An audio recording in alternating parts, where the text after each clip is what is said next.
ترعانا حتى إذا القوى فينا قد اكتملت كثرت معاصينا وعظمت خطايانا نسينا كيف كان منشأنا فكيف نسهو عن الذي بفضله أبقانا وأشهد أن لا إله إلا الله وحده لا شريك له له الملك وله الحمد يحيي ويميت وهو على كل شيء قدير وأشهد أن سيدنا وإمامنا وقائدنا وحبيبنا رسول الله محمد اللهم صل وسلم وبارك عليك سيدي يا رسول الله.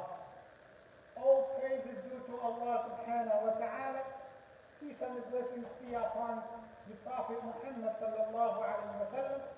I bear witness that there is no God worthy of our worship except Allah. I bear witness that Muhammad sallallahu alayhi wa sallam is the messenger of Allah. May Allah subhanahu wa ta'ala bless our gathering. Allahumma ameen. And may Allah subhanahu wa ta'ala accept our worship. And may Allah subhanahu wa ta'ala grant us the blessings of Jumu'ah. Allahumma ameen. Ya Rabbal Alameen. Dear respected brothers and sisters, it is the time that we are close to Ramadan. And we are less than 8 days or 9 days away from Ramadan. And it is the time that we call Ramadan around the corner. And we try to learn more and more about the virtues that we are up to witness. And when we talk about Ramadan, when we talk about the days of Ramadan, the blessings of Ramadan, of course, we will have plenty of time, insha'Allah, to study, to analyze, to learn, to memorize the verses and the hadith that Allah had mentioned, the virtues of Ramadan in it. But let me tell you one of the things that I want to highlight today, that we have a certain concept in Islam. It is called at-tazkiyah. At-tazkiyah, which means to purify your heart. And that concept Allah had mentioned 4 times in the Quran. 2 of them that we can find in Surah Al-Baqarah. And actually, that was the dua of Sayyiduna Ibrahim. The Prophet Abraham made a dua to Allah subhanahu wa ta'ala for his progeny when he was in Mecca, when he built the Kaaba. He made a dua.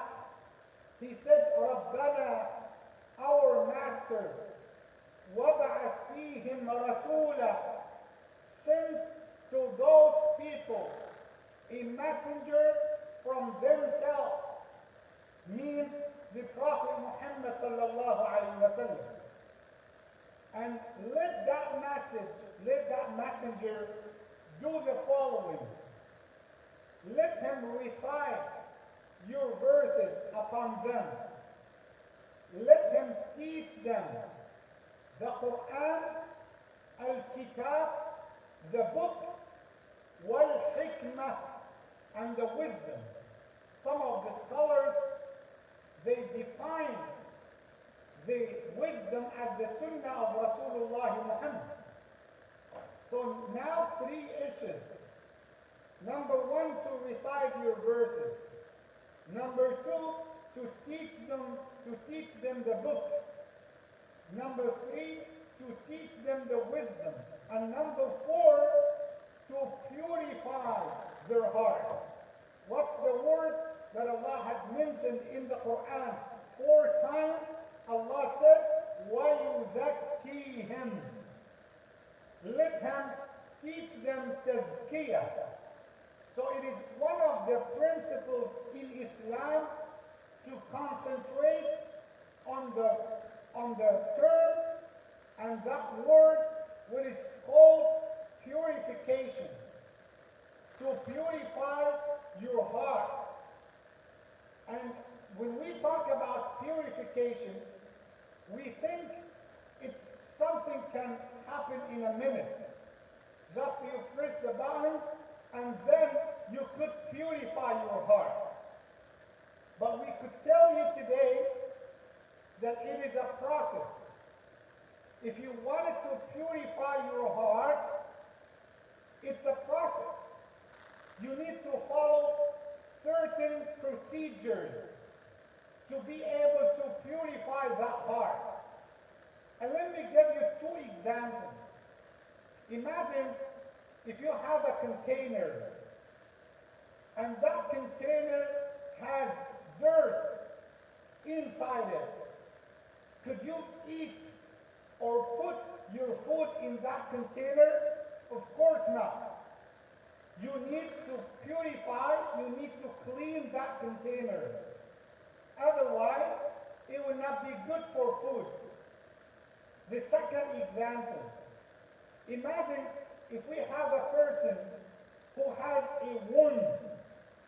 So what the doctor usually will do to fix or to help him for getting healing and cure from that wound, they have to clean first.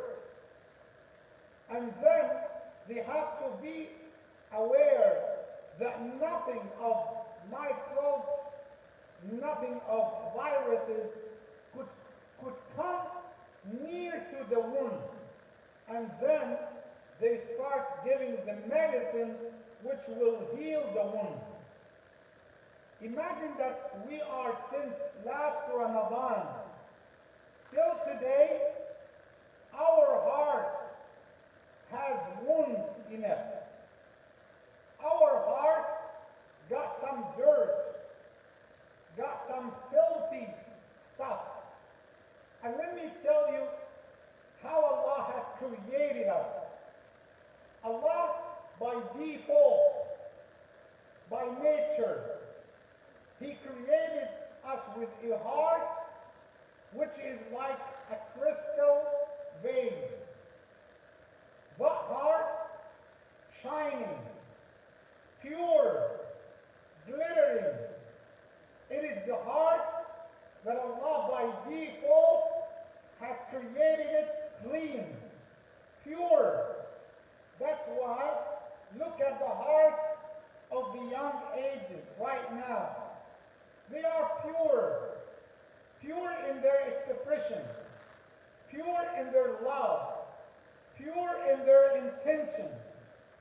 They still kept, they did not get that dirt yet in their hearts. And as we know, haqiqatul iman, the reality of iman, that our iman increases and decreases. It increases by the obedience of Allah and decreases by the disobedience. So since last Ramadan, we committed sins. We had shortcomings. And now we are about to get another Ramadan.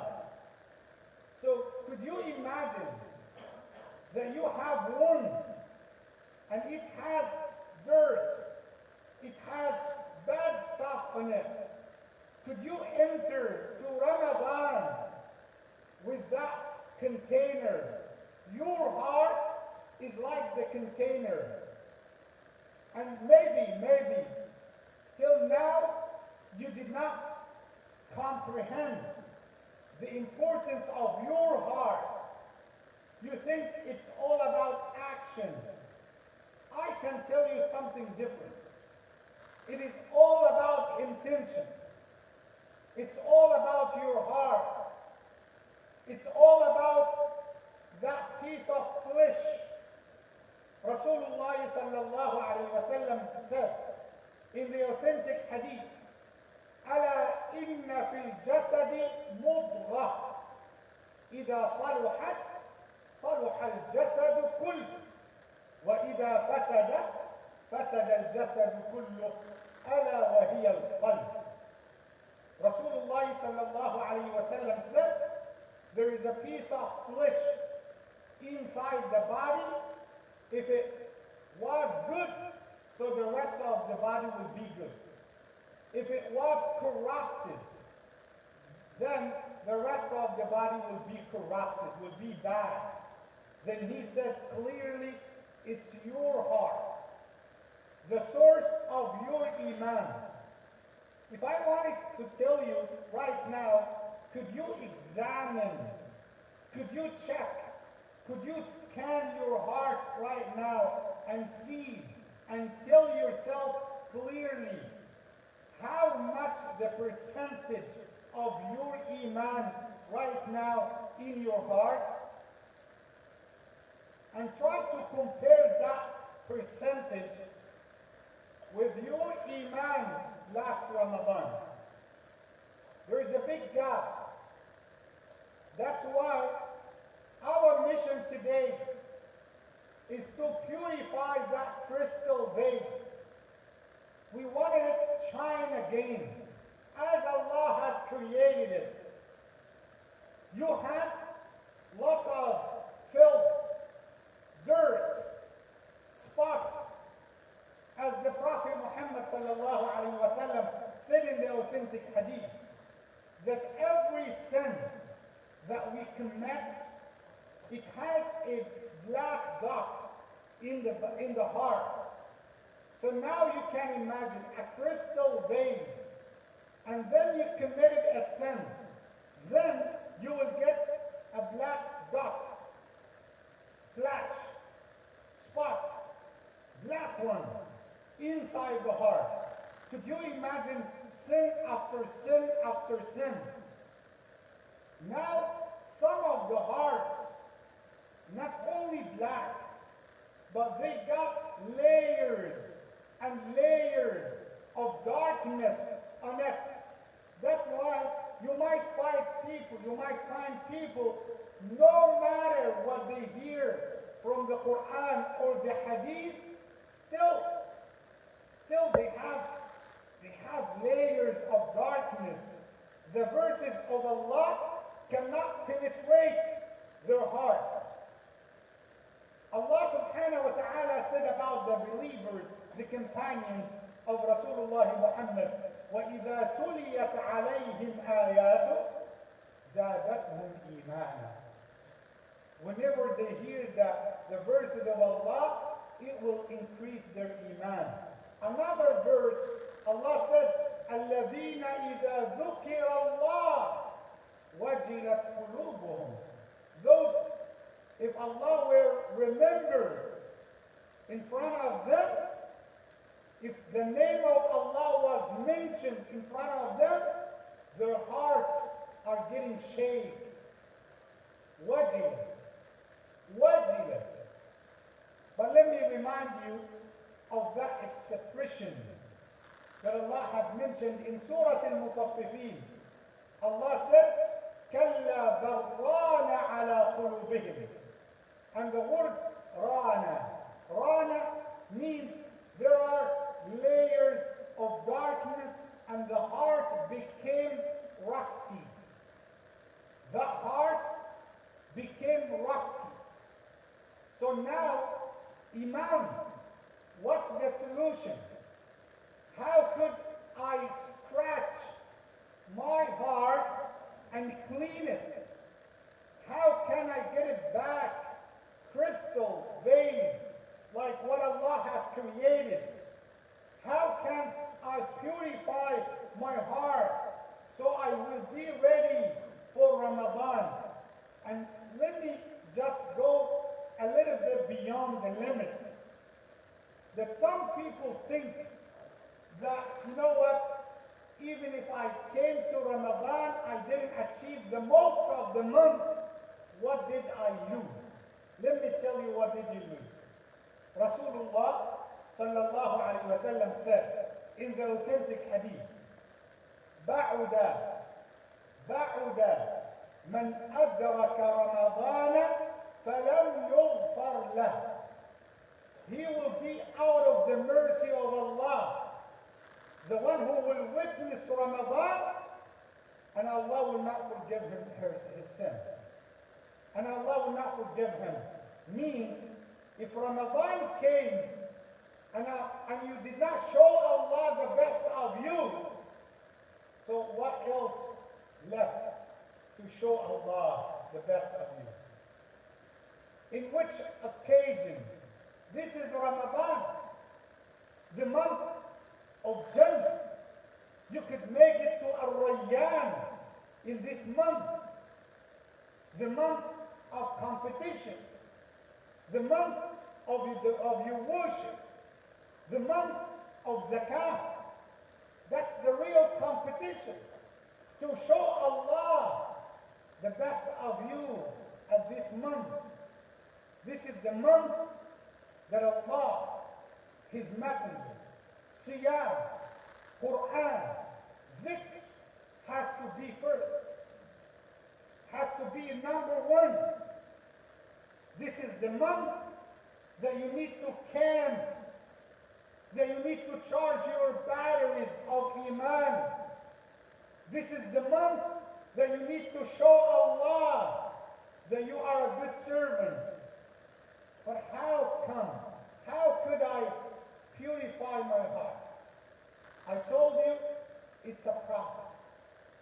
It's not just happen in a night. No, it's a process we need to follow. Inshallah, I will answer this question in these very short minutes. بارك الله فيكم. أقول قولي هذا أستغفر الله لي.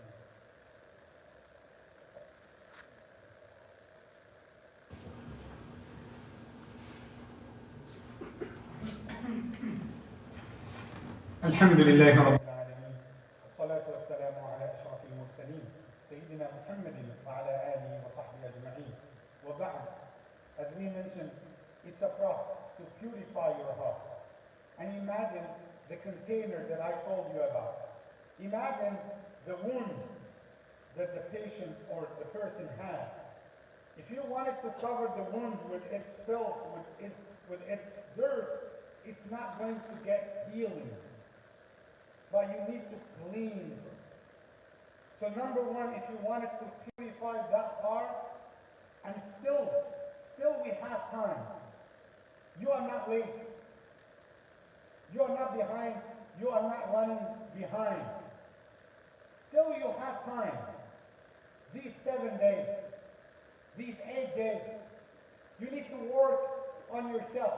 It's a homework. It's something you need to do. So number one, concentrate on cleaning. Clean your heart. Clean your heart by remembering Allah. And my evidence is the hadith of Rasulullah Muhammad. The beloved Rasul sallallahu alayhi wa sallam said, "Ala inna al-quluba la tasda'."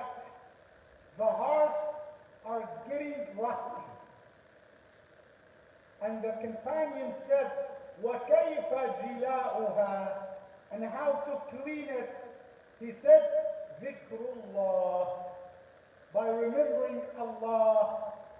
So put yourself every day, something to do. 100 times, astaghfirullah. 100 times, alhamdulillah. 100 times, Allahu Akbar. 100 times, La ilaha illallah. 100 times, Subhanallah. Recite Ayatul Kursi 50 times. Make that a habit, a routine. And you know what? Every time, you will say Astaghfirullah, or you will remember Allah, you will scratch, you will remove something of that dirt. So the process number one is cleaning. Number two, put away everything could harm that body.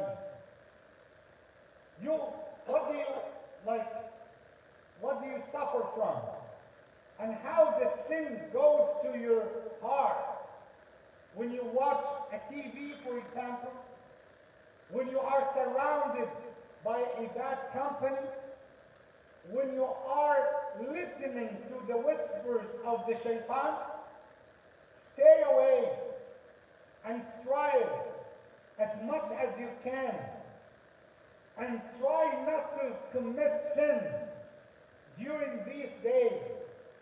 Keep your heart that time clean. Stay away as much as you can from the disobedience. Number one is cleaning, removing any bad stuff or any harmless away from your heart. And number three, beautification. Beautification. Beautify your heart by the Quran. Beautify your heart by the khushu', the contemplation.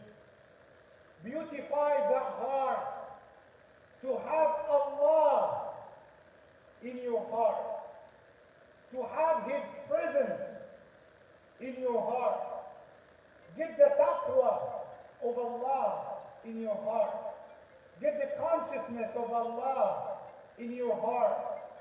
By that way, if you did these three things during this week, I can tell you, insha'Allah, you will come to Ramadan. And that Ramadan will be the best Ramadan ever in your life. Number two, you will see the barakah of Ramadan and the barakah of your worship in your family, in your business, in your house, in your health. Number three, your sins will be forgiven. Number four, you will be able to make it to Jannah. Number five, you will please Allah. Number six, you will get the blessings of Laylatul Qadr. Just prepare yourself. Be ready. Do not waste time. Make this Ramadan different. Do not let shaitan tricks you. And do your best. And you recite. And I recite. إياك نعبد وإياك نستعين. Ask Allah to help you. Just intend good. Before you leave the masjid, say, insha'Allah, I will follow the three steps. Purification, cleaning, remove any source of disobedience close to your heart. Number three, beautify that heart. And ask Allah to help you. Remember the dua of the best of the creation, sallallahu alayhi wa sallam, when he said, Allahumma a'inni ala dhikrik wa shukrika wa husni ibadatik. Without Allah, we can do nothing. Without His help, without His support, we can do nothing. Rasulullah said, Oh Allah, help me to remember you. Help me to thank you. Help me to worship you. Just have the good intention before you leave, and Allah subhanahu wa ta'ala will facilitate our affairs. May Allah subhanahu wa ta'ala guide us all to the right path.